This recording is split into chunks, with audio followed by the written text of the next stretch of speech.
Hello, hello, hello.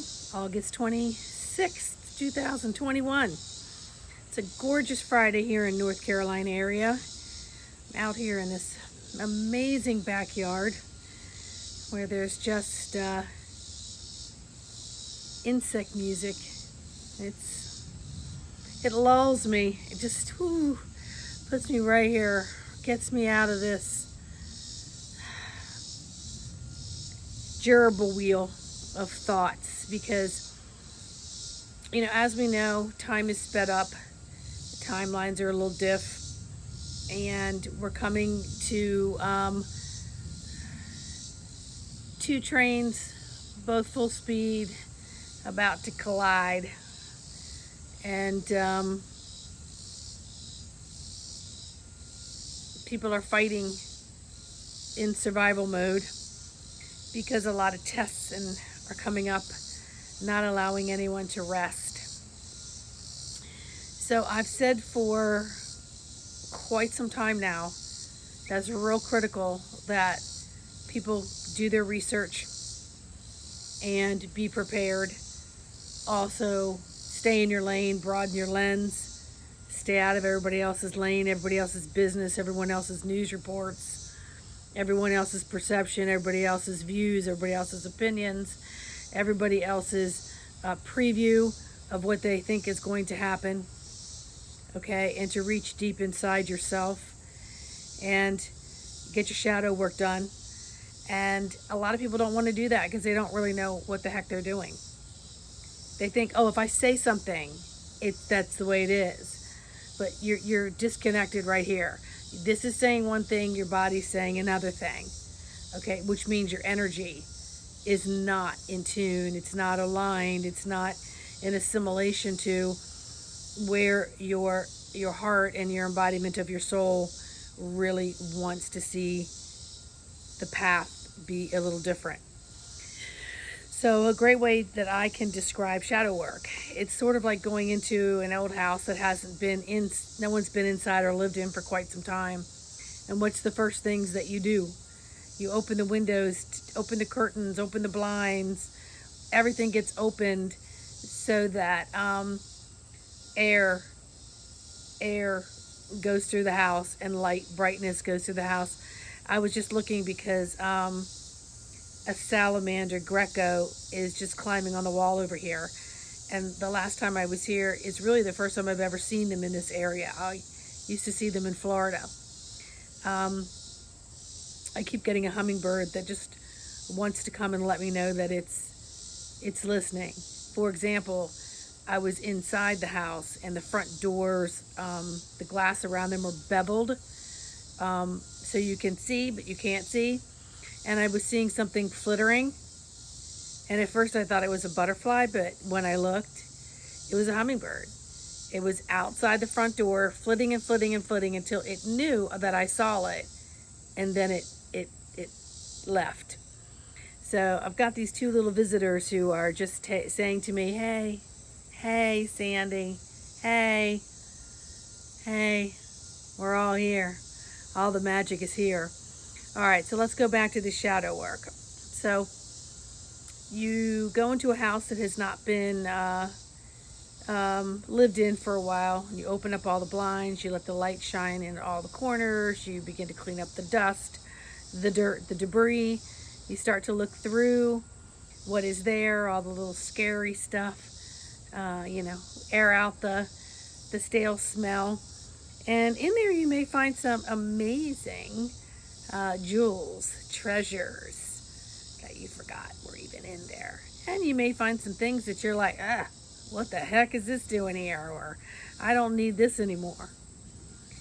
So remember, it's an emotion, it's thought, etc. Okay, these are all metaphors, all right?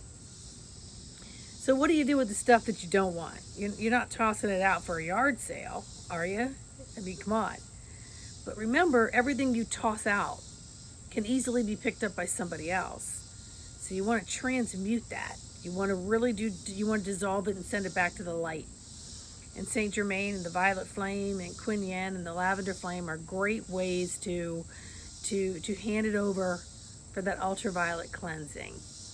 So you always want to thank You always want to love, and you always want to forgive each and everything that you're finding in this attic, in this crickety old house that's been boarded up for a while, called the subconscious, inner conscious, conscious. Bring it forward into the conscious so that you can really, truly, in order, get rid of things simultaneously that you no longer need, that no longer serve the purpose of where you are now and where you're going. So where you're going may feel very unfamiliar and unknown, and that is scary to people. So they want to hang on to all these other things, and figure out ways how they could reconfigure the word so that it means something else, okay? But the emotions are still there, and no matter how you jumble up the words, it's still the same shiat, okay? It can't go out for a yard sale. It just needs to leave your body. It needs to be blessed. It needs to be thanked. It needs to be loved, and it needs to be forgiven. Okay, whatever it is, doesn't matter what it is. And again, ultraviolet, let it be transmuted. Give it back to the light, give it back to the light, give it back to the light. And each time you do that, you're lightening up your body. Because remember, in order to claim your sovereignty, to cut all the cords, the contracts, anything that is no longer of service to you, okay, you don't need to be carting around anymore. You got to let it all go.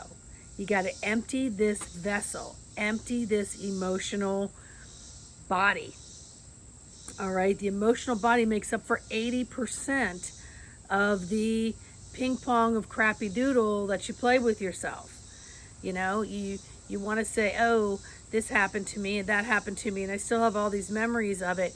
Well, figure out a way to dissipate that, okay? And each time, place it into whatever you want to do. Sometimes I'll do a ball of the violet and the lavender and bless it, give it an extra kiss with my heart, thank it for whatever lessons I've learned, forgive it for any corruption or trespassing I may have done with it, through it, to anyone else, to myself. Okay? And I know I touched base on some of these things in other videos. So we are at a time now where it's time to stop playing and thinking that you're going to get to it later. So as I was explaining to someone this morning, it is your sacred duty to work with your energy. It's your sacred duty to release things, because not only are you releasing them in this now moment, but you're releasing them for 7 generations back. So you've got all your ancestors trying, going, come on, Sandy, you can do it. Come on, help us, let this go. This is part of what we're working with you for, right? And then you've got 7 generations forward.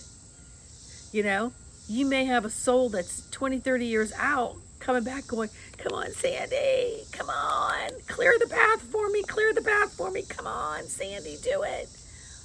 Because everything that I heal within myself, I'm healing 7 generations back, 7 generations forward.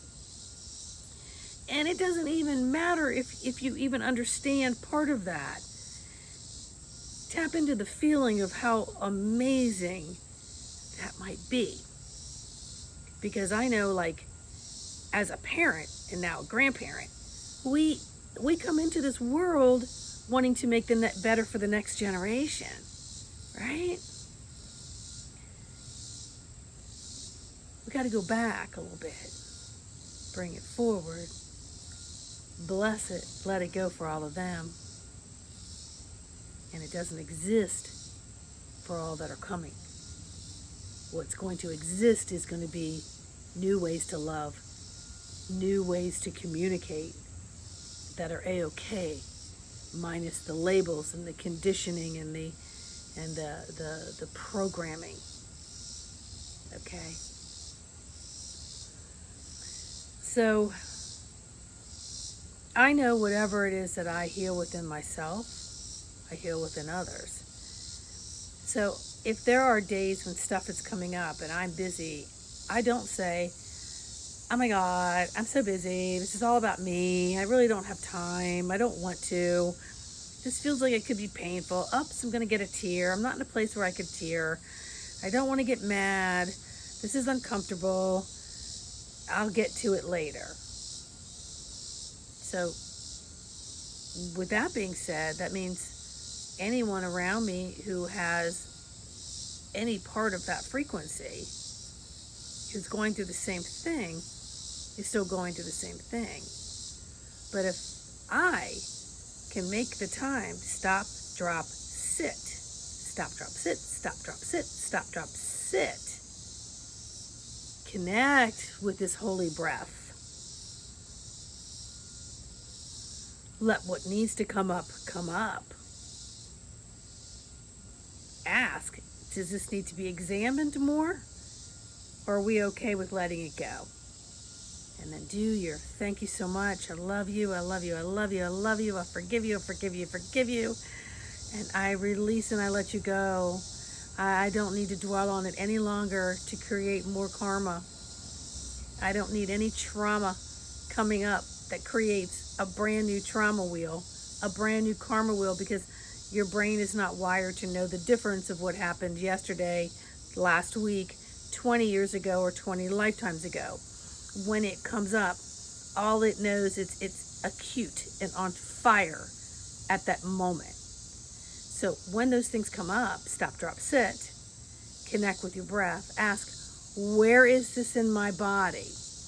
And then get to know the physical vessel a little bit, and then go into that area and send it a lot of love and saying, we don't need you. We don't need to carry you anymore. But I thank you. I thank you for coming up to the surface now. And it takes courage to really go in and start plucking out what is on your path that will trip you up if you carry it any further. Okay? So we really, really, really need to let that go. And recently someone asked me, well, what about all this energy and everything's going to come to an end in December? And, well, what if you're just like not there yet? And I'm like, what? It's not a question if I'm not there. That isn't even anything as far as I'm concerned. What am I going to do moving forward? I'm not planning it. I'm literally taking every day, stop, drop, sitting. And what comes up in those moments are what my guides are saying. This is right in front of you. Okay? And I'm literally sweeping my path so I could see where my path is taking me. So whatever might come up at the end of the year that people are presuming, assuming, predicting, giving you these preempted stuff that do what? It starts to prompt you with a little bit of fear, but it also starts to prompt you with a little bit of fire that I better get my ass up and get going here, because you 11th hour folk got a lot of work to do to catch up so that you can unload this vessel.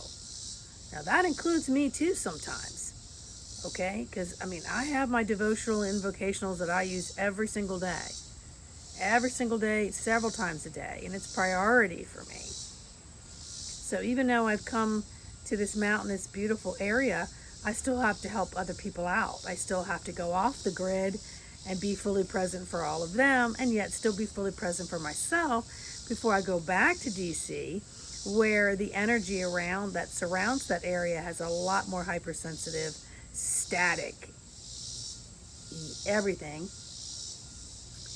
and still stay very calm and still stop, drop, sit, stop, drop, sit, connect with my breath, and be totally at peace because I'm calm amongst the chaos and the storm. So I smile at everything. I smile all the time, and it just makes me feel lighter, brighter, and happier just smiling, because I'm truly happy. Because it doesn't matter what is going on around me, surrounding me, possibly to me. It's all in how I react to it from a very deep, yeah. So be with that. They're telling me to come back on. I got a little something else to say about something else. So I'm going to do that on the next video. All right? Please like, subscribe, share. Leave me a nice message. I love them. I love all of you. Okay? Happy Friday.